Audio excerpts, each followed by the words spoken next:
Ever feel like you're way off course?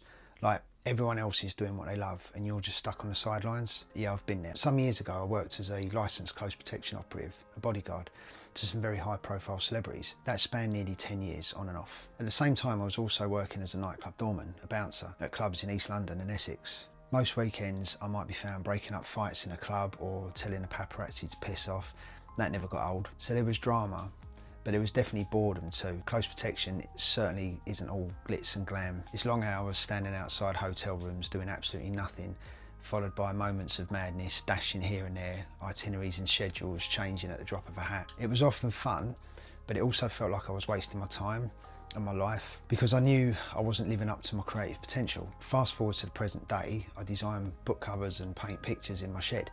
Bit of a plot twist, you might say. The closest I get to drama these days is when my missus is watching EastEnders, and even that's too much for my ears. So why am I telling you this? Not because it's about me, but because if you're feeling like a square peg in a round hole, if you're in a job that doesn't fulfill you creatively, I want you to know I've been there and it's not too late for you. So yeah, I used to work security, nightclubs, private parties, big music events, and don't get me wrong, I loved it.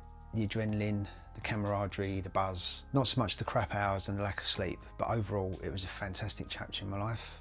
Gave me loads of soft skills that I can still use today: communication, working as part of a team, problem solving, confidence, people reading, staying calm under pressure, throwing people out of doors, joking. The truth is, I never saw myself in those roles forever.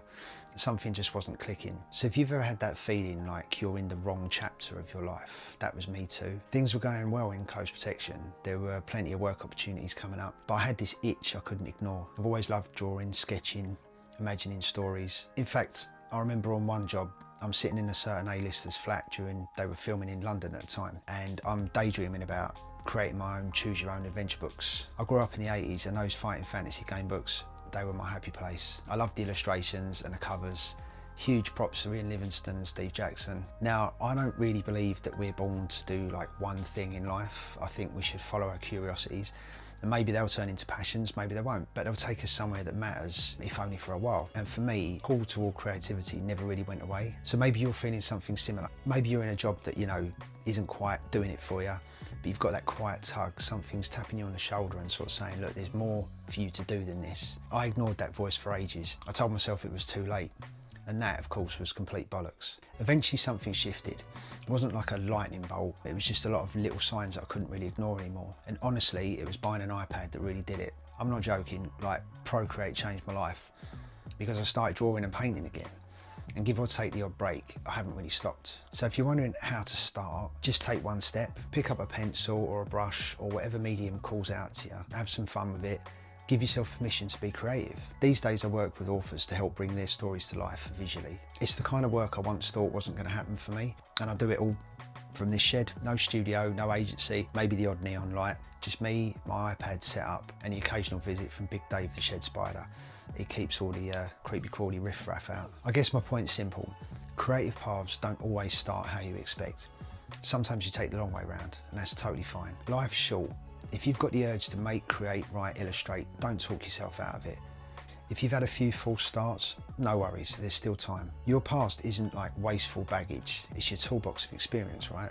Everything you've learned up to this point will help you on your creative journey, even if it feels unconnected. So if you're watching this thinking, I wish I could do something creative, or I've got this idea, but it's probably too late.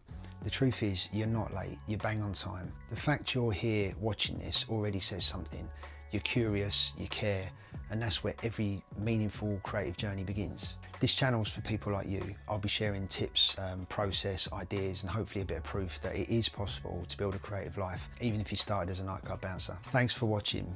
If this spoke to you, let me know in the comments. What creative direction are you sort of dreaming about?